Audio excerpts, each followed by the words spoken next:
for months. So this evening is merely a continuation of and contribution to your well-deserved and ongoing party. When our leadership team thought about how to mark this transition with gifts, at first we were kind of stumped because other than a lifetime supply of Eccles tickets or a huge gift card to Anthropologie for many beautiful floral dusters to add to your wardrobe, both of which I'm pretty sure Jessica Finch would have told us are not allowable as retirement gifts according to the U's fiscal policy, it was really hard to imagine what you need. Then we realized that that was the wrong question. Instead of asking ourselves, what does Anne Darling need? We asked ourselves, what do we need to give Anne Darling in honor of her career in higher education? Dare I say that we figured it out well, because one of our many talents as a department and leadership team is definitely gifts, and you are totally going to lose your bet. Serendipitous. Wrong. First, I'm going to tell you about one of your gifts, and then I'm going to tell you about your second gift. So first, we decided that we definitely needed to gift you a trip to Blazing Needles to stock up on your knitting supplies in preparation for all the delightful free time that your hard-earned retirement's making room for. But I have a secret that I need to tell you. Some of us are hoping that you'll be free for knitting consultations as you knit and enjoy retirement while we sit next to you, possibly in tears and possibly with profanity, to ask for work advice because we ain't retired, nor is mine. We also needed to gift you the kindness, compassion, and love that you have gifted to so many of us over many, many, many years. So as a community of people who've had the pleasure of learning and unlearning from you, learning and unlearning alongside you, and teaching you in dialogic ways in return for the ways that you have taught us, we have filled up something that I have decided is called, one moment please, I've decided that it's called an Evolution Memory Box. And if you open your box, you will see that we have filled it up with almost 50 love notes, letters, and pictures inside. I want you to know, Anne Darling, that some of those are from the students in your very last undergraduate classes this semester.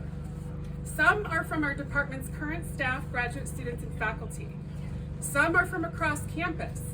And what's super, insert profanity, cool, because there's kids around, reaching into the past to celebrate the present moment, is that some of those love notes are from folks like Betsy Bach, and Bob Avery, and Dennis Alexander, and Karen Dace, and Lisa Flores, and Joy Pierce, and Marty Bradley, and Sam Senda Cook, and Paul Parkin sent me a love note for you and gave me permission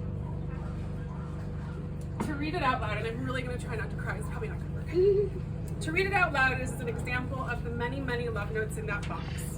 So this is from Paul. Listen closely, people. Full of wisdom. Anne, I am so glad your evolution at this stage in your life affords me the opportunity to express my gratitude to you. I hope this next phase of your life will offer you all the good that a life well lived can provide. You've earned it. I'm sure you'll find new mountains to climb and new horizons to pursue. I know you have touched and guided many students over the course of your career, but I cannot underscore enough just how much you influenced my life. As you know, my path to getting a PhD was a rewarding and taxing battle of endurance and perseverance.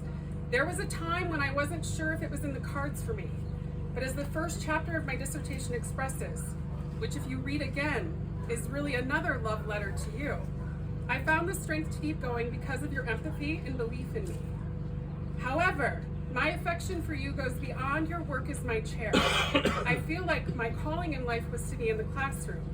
No other teacher influenced my love of craft more than you and the ideas that you introduced to me. My health has failed me, and my career didn't go like I would have hoped, but my passion for teaching has only grown, and I still manage to teach a class or two for UVU each semester. I've had a lot of students filter in and out of my classes over that time. Whatever success I have had at reaching students' minds and hearts has a ripple effect that can be traced directly back to you. One of the great minds you introduced me to was Parker Palmer.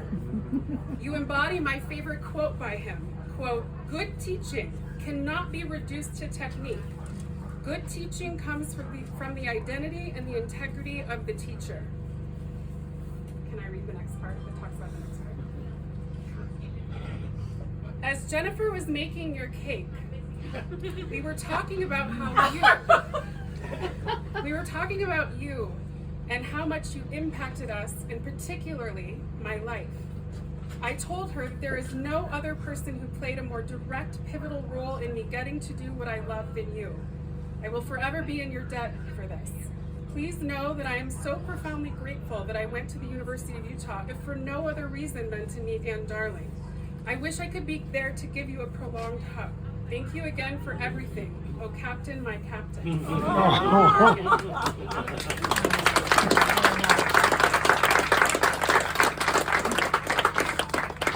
So as that letter indicates, we have one more thing for Anne. So that's going to come out. Please take a moment to come look at it, and then we will begin slicing it. Anne Darling, go look. Anne Darling, come on up. That's so cool. This is a cake, you guys. Every bit of this is a cake.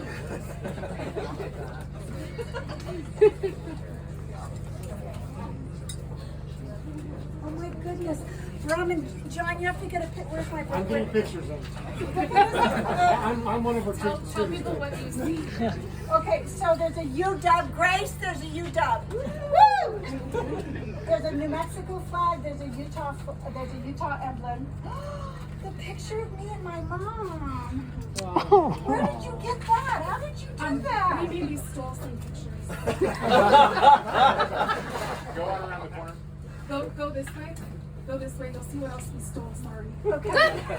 An apple, of course, because teaching. Oh my gosh, how did you do this? Mom and John, there's a picture of Mom and Dad right here. Oh my God. Oh my gosh. Oh, of course there's a Prius because, you know. Yeah. Utah, Seattle, Washington, Salt Lake. P.S. This is edible.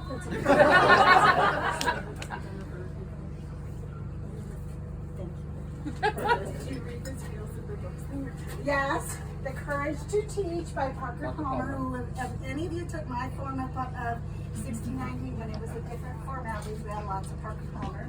To teach is to create a space where obedience to truth can be practiced. Yep. Gotta go to the press and congrats on your evolution. Oh, about love, bell hooks. Yeah. So I'm sorry, but we can't eat this cake. They're books. We don't eat books. Complete that.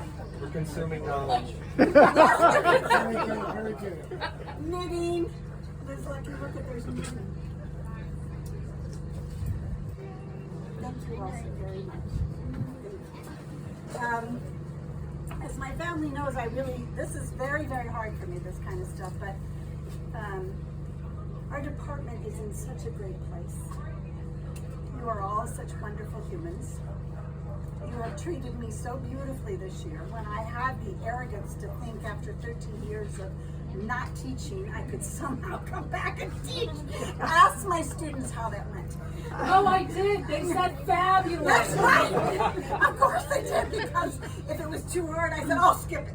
Just don't worry about that.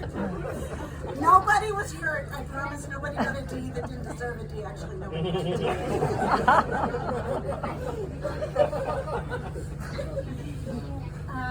I guess the most important thing I want to say is just the privilege of working in an academic environment, a place where we get paid to read books and talk to each other.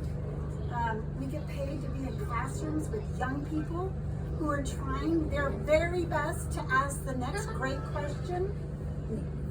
I mean, listen, my brother the banker and my brother the lawyer don't get to spend their life reading books and talking to people about ideas and thinking about the next great question and worrying about whether or not somebody's getting well in the classroom or harmed in the classroom. That's what we all do. It's really wonderful, and I love you all so very much. I appreciate you for. Sometimes I wondered if I celebrated too much and it sounded like I wanted the heck out of here. But I guess that you got that that wasn't the message. The message was I had a really great experience here. I love you all very much. And my most important request is that you continue to love each other. And remember that this work is sacred work and we're privileged to do it. We are privileged to do it. So thank you all very much for all the